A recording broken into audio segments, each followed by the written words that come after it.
Rudranath track. मध्य हिमालय में स्थित रुद्रनाथ उत्तराखंड के चमोली जिले में स्थित है।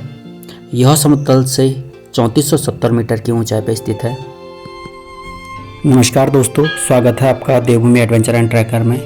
आज मैं आपको रुद्रनाथ की यात्रा करा रहा हूं, जो कि स्टार्ट होने वाली है मंडल से। हम यह यात्रा मंडल, अनसुईया माता मंदिर, अत्रिमुनि आश्रम, नौला पास और पंचगंगा होते हुए करेंगे। नमस्कार, अभी हम हैं मंडल में और हम निकल रहे हैं अनसुईया माता मंदिर की तरफ। यह माता सती अनसुईया का गेट, प्रवेश द्वार, यहीं से माता सती अनसुईया की यात्रा शुरू होती है। मौसम में थोड़ा बहुत बादल लगे हुए हैं और अभी हम चल रहे हैं अमृत गंगा नदी के साथ साथ माता सती अनसुईया माता मंदिर और अत्रिमुनि आश्रम इसी नदी के किनारे स्थित हैं। मंडल ग्राम सभा गोपेश्वर चमोली जिला मुख्यालय से 13 किलोमीटर और हरिद्वार से 240 किलोमीटर की दूरी पर स्थित है। सामान्यतः लोग रुद्रनाथ का ट्रैक सग्गर होते हुए करते हैं, जो कि 21 किलोमीटर की दूरी पर पड़ता है। लेकिन मंडल से भी रुद्रनाथ का एक रास्ता जाता है, जो कि अत्रिमुनि आश्रम होते हुए जाता है। मंडल के बाद सिरोली ग्राम सभा आती है। सिरोली के पास में ही लास्ट रोड हेड है, जहाँ से लोग अब यह ट्रैक शुरू करते हैं।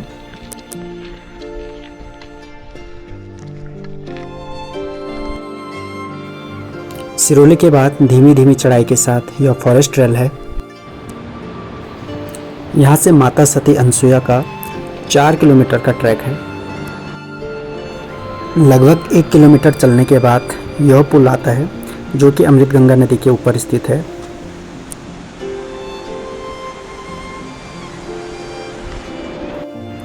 पुल को क्रॉस करने के बाद चढ़ाई शुरू हो जाती है और यह चढ़ाई 2.5 किलोमीटर की है, जो कि अनसुईया माता मंदिर तक है।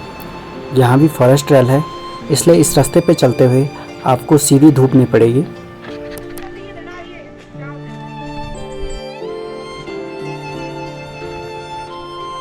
बांज, बुरांस और चीड़ के पेड़ों से आच्छादित यह जंगल पक्षियों के लिए एक स्वर्ग है। हर साल बर्ड वॉचिंग के लिए इस जगह पर काफ़ी सारे लोग आते हैं। 1 किलोमीटर की खड़ी चढ़ाई के बाद अब अमृत गंगा काफ़ी नीचे रह गई है और दूर दूर तक घाटी विस्तार पूर्वक दिखाई दे रही है।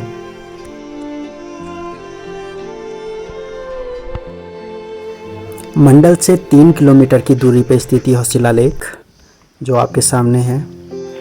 इस शिलालेख में किसी नरसिंह वर्मन नाम के राजा का उल्लेख है, जिन्होंने 7वीं शताब्दी में राज किया था। यह शिलालेख ब्राह्मी लिपि में लिखा गया है। इस शिलालेख के बाद आगे खड़ी चढ़ाई है और यह अनसुईया माता मंदिर तक है। लगभग 500 मीटर की दूरी चलने के बाद हम लोग पहुंच चुके हैं गणेश मंदिर के पास में। अनसुईया माता मंदिर से पहले भगवान श्री गणेश का मंदिर है। यहाँ पर भगवान श्री गणेश की एक विशालकाय प्रतिमा है।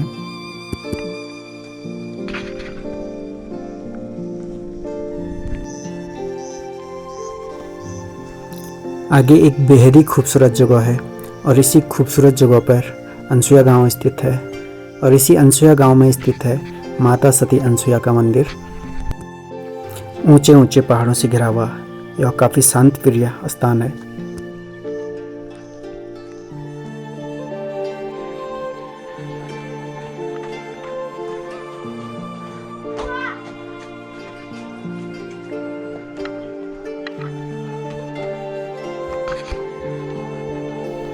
हम लोग पहुंच चुके हैं माता सती अनसुईया के प्रवेश द्वार पे और सामने ही यह है माता सती अनसुईया का मंदिर। माता सती अनसुईया, जो कि पुत्रदायिनी माँ के रूप में प्रसिद्ध है। सुराही के एक विशाल पेड़ के नीचे यह मंदिर स्थित है। हर साल दत्तात्रेय जयंती के दिन माता सती अनसुईया मंदिर परिसर में मेला लगता है। उस दिन माता की डोलियाँ यहाँ पर आती हैं। मंदिर में प्राचीन कालीन काफ़ी सारे शिवलिंग और मूर्तियाँ स्थित हैं। सामने देखिए एक बेहद ही खूबसूरत भगवान शिव और माता पार्वती की एक सुंदर प्रतिमा को। कहते हैं कि एक बार भगवान विष्णु, शिव और ब्रह्मा ने माता सती अनसुया की परीक्षा लेनी चाहिए। तो माता सती अनसुया ने उन्हें बच्चे के रूप में अपने पालने में ले लिया था। इसी कारण माता सती अनसुया को पुत्रदायिनी के रूप में पूजा जाता है। माता सती अनसुया का आशीर्वाद लेने के बाद हम लोग अब आगे निकल गए हैं रुद्रनाथ की तरफ।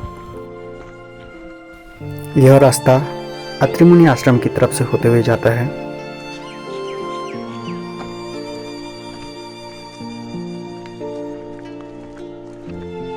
दूर दिखाई देता हुआ यह छोटा मंदिर दत्तात्रेय भगवान का है।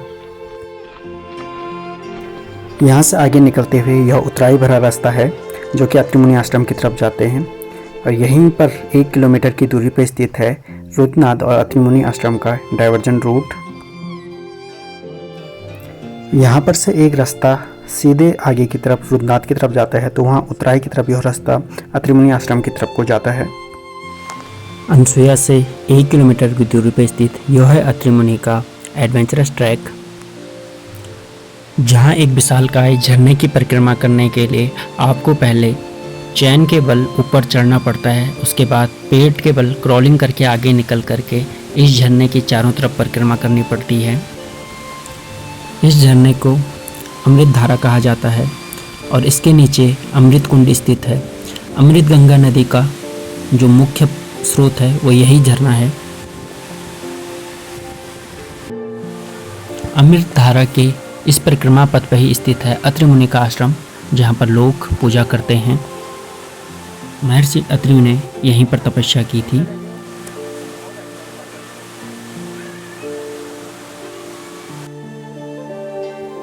अब मैं आपको इस वीडियो में दिखा रहा हूँ कि कैसे इस झरने की परिक्रमा की जाती है। यह देखिए इस झरने का परिक्रमा पथ जो कि इस झरने के पीछे की तरफ से होते हुए आता है। एक संकरा सा मार्ग जिसके नीचे गहरी खाई है। आस्था का पथ। इसी पवित्र पथ पे लोग अमृत धारा के पवित्र जल को ग्रहण करते हैं। यह एक आस्था से भरपूर अलौकिक मार्ग है।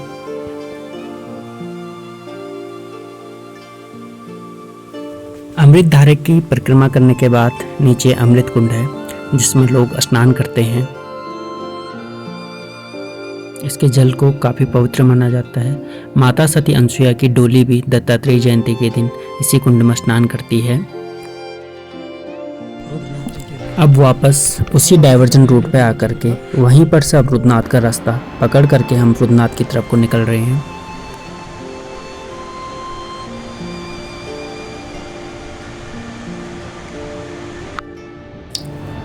आगे यह एक पुलिया है और इस पुलिया के बाद हमें फिर से चढ़ाई चढ़नी है। मंडल से यहाँ तक की कुल दूरी 6 किलोमीटर की है।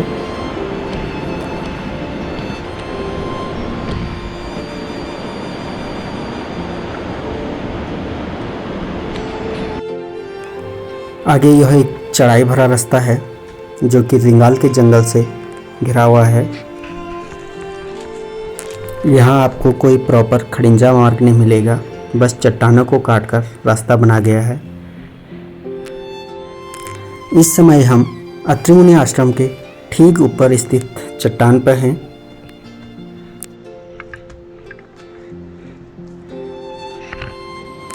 यह सुबह के 10 बज रहे हैं और सुबह हम जिस समय निकले थे उस टाइम 7 बज रहे थे, तो काफ़ी थक गए हैं। विभिन्न प्रकार के पेड़ों से घिरा हुआ यह रास्ता बहुत ही आनंददायक है, लेकिन यह चढ़ाई काफ़ी थकाऊ है।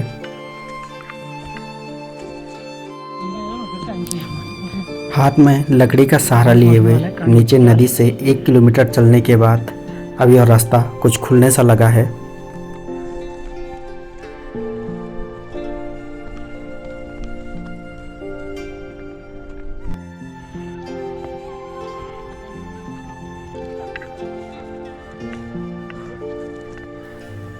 हम लोग पहुंच गए हैं कांडई अल्पाइन में। यह कांडई बुग्याल है जो कि जंगल से घिरा हुआ एक छोटा सा अल्पाइन रीजन है और यहाँ पर मंडल सिरोली निवासी कुछ समय के लिए अपने मवेशियों के साथ आते हैं।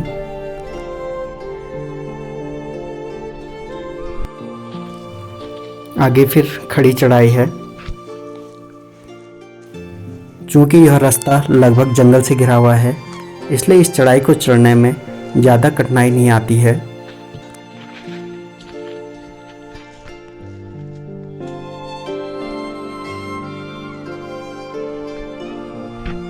इस रास्ते में कहीं कहीं पर चढ़ाई बहुत ही तीखी है,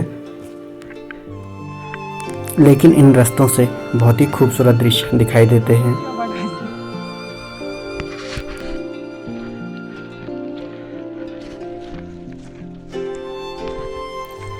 मुझे यह रास्ता रुद्रनाथ के सग्गर वाले रास्ते के मुकाबले काफ़ी शांतमय और सुंदर सा लगा।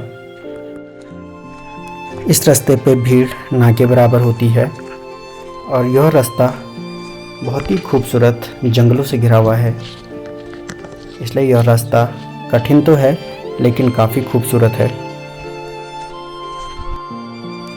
अनसुईया से लगभग 5 किलोमीटर और मंडल से 10 किलोमीटर की दूरी तय करने के बाद हम लोग पहुंच गए हैं हंस बुग्याल में। यहाँ पर एक छोटा सा हट है जहाँ पर यात्रियों के लिए खाने की व्यवस्था की जाती है। हंस बुग्याल में ही ट्री लाइन लगभग समाप्त हो जाती है, तो हम कह सकते हैं कि यह समुद्र तल से लगभग 3000 मीटर की ऊंचाई पर स्थित है। यहाँ पर कुछ देर रिफ्रेशमेंट लेने के बाद हम लोग अब आगे की तरफ निकल गए हैं। दोपहर के लगभग 1 बज रहे हैं, तो अभी हमें रुद्रनाथ जाना है। आज काफ़ी दूरी अभी और तय करनी है।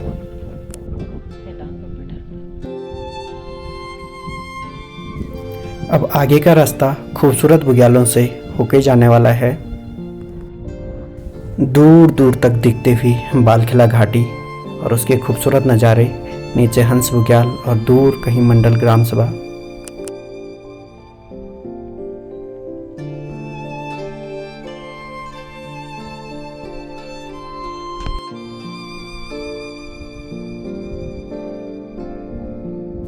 रुद्रनाथ के दोनों रास्ते, चाहे वो सग्गर से हों या मंडल से हों, आधे से ज़्यादा पार्ट दोनों रास्तों में बुग्यालों से होकर के जाता है और काफ़ी मखमली घास के बुग्याल आपको इस ट्रैक के दौरान देखने को मिलते हैं। शायद इसीलिए रुद्रनाथ को पंच केदारों में सबसे कठिन ट्रैक माना जाता है और इसके साथ साथ सबसे खूबसूरत ट्रैक भी यही ट्रैक है। हंस बुग्याल से 1-1.5 किलोमीटर की दूरी पे भनौली स्थित है और यह एक घास का बड़ा सा मैदान है। यहाँ से आगे फिर खड़ी चढ़ाई है और यह खड़ी चढ़ाई का रास्ता मंडल के बाद से लगातार रहता है। रुद्रनाथ की दूरी मंडल से कुल 22 किलोमीटर की है और यह सग्गर के ही बराबर है। नीचे दिखता हुआ बनाली। जब आप मंडल से रुद्रनाथ की यात्रा करते हो तो आपके सामने तुंगनाथ चंद्रशिला वाली पीक रहती है।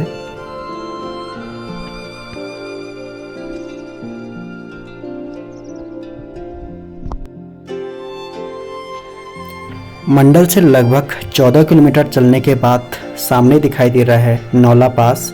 हम समिट के बिल्कुल पास में हैं।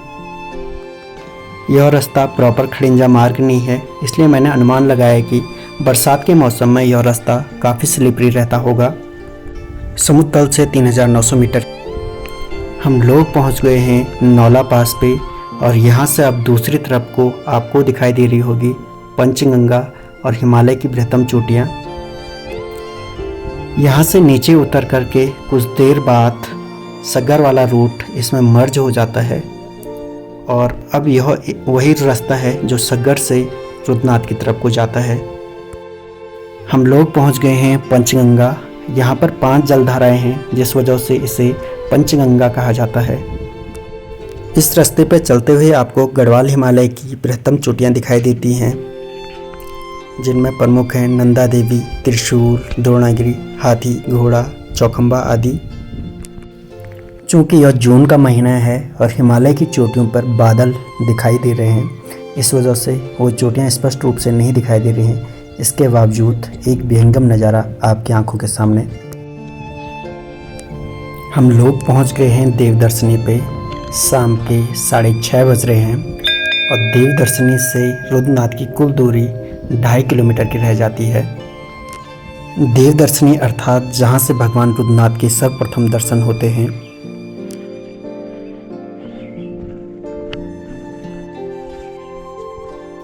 समुद्र तल से हम लगभग 3500 मीटर की ऊंचाई पर स्थित हैं और संध्याकालीन समय है, इस वजह से ठंड लग रही है। सामने हिमालय की चोटियां और रुद्रनाथ। काफ़ी समय बाद हम पहुंच चुके हैं रुद्रनाथ में और संध्याकालीन वक्त है और रुद्रनाथ मंदिर में इस समय आरती चल रही है। उसकी घंटियों की आवाज़ हमें यहाँ से सुनाई दे रही है। सुबह के समय हम लोग अब जा रहे हैं रुद्रनाथ मंदिर की तरफ। सुबह हमने नारद कुंड में स्नान किया, जो कि यहीं पास में स्थित है। यहाँ पास में यह एक होटल है, इसी के बगल में नारद कुंड स्थित है। रुद्रनाथ मंदिर के आसपास रुकने के लिए धर्मशालाएं हैं, जो कि मंदिर समिति के अधीन है। ये धर्मशालाएं ये मिट्टी और पत्थर के बने हुए कुछ इस प्रकार से होते हैं।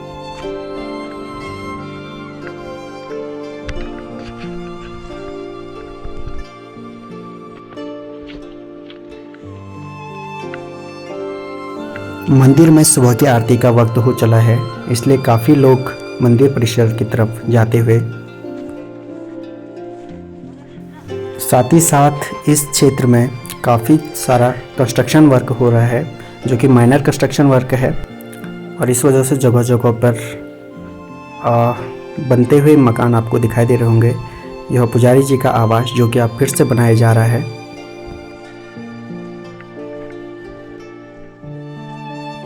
समुद्र तल से 3470 मीटर की ऊंचाई पर स्थित यह मंदिर है भगवान रुद्रनाथ का, जिसके बिल्कुल सामने हम लोग पहुंच चुके हैं। रुद्रनाथ मंदिर में भगवान शिव के रौद्र रूप की पूजा होती है। यहाँ भगवान का शिवलिंग नहीं है, बल्कि भगवान के मुखभाग की पूजा होती है। सामने पंच पांडव और श्री कृष्ण का मंदिर, इधर से यह बनदेवी का मंदिर और यह इसके ठीक सामने जो आपको दिखाई दे रहा होगा ये बड़ा सा मंदिर, यह भगवान रुद्रनाथ का मंदिर है, जो कि गुफा में स्थित है। सुबह के 9 बज रहे हैं और मंद मंद हवाएं चल रही हैं। नीचे इस तरफ को यह पूरा बुग्याली क्षेत्र है और शंख ध्वनि भगवान रुद्रनाथ के मंदिर की, त्रिशूल, बनदेवी का मंदिर और यह है भगवान रुद्रनाथ का मंदिर। दूर हिमालय की चोटियाँ, एक आध्यात्मिक वातावरण, शांतिमय और बिल्कुल भगवान भोले के द्वार पर हम हैं। भगवान रुद्रनाथ मंदिर के आसपास बहुत सारे लोग आध्यात्म का अनुसरण करते हैं। कुछ लोग फोटो खींचते हुए, कुछ लोग भगवान रुद्रनाथ को जपते हुए। सामने ही खड़े हैं श्वेत वेशभूषा में भगवान रुद्रनाथ के मुख्य पुजारी, जो कि गोपेश्वर गांव के होते हैं। रुद्रनाथ मंदिर के आसपास के दृश्य काफ़ी सुंदर हैं, बहुत ही रमणीय, बहुत ही लुभावना वातावरण है। यहीं पास में यह एकमात्र होटल है जहां पर आपके रुकने की व्यवस्था हो सकती है। यहां एक आदमी को रुकने और खाने का सहित 600 रुपये देना पड़ता है।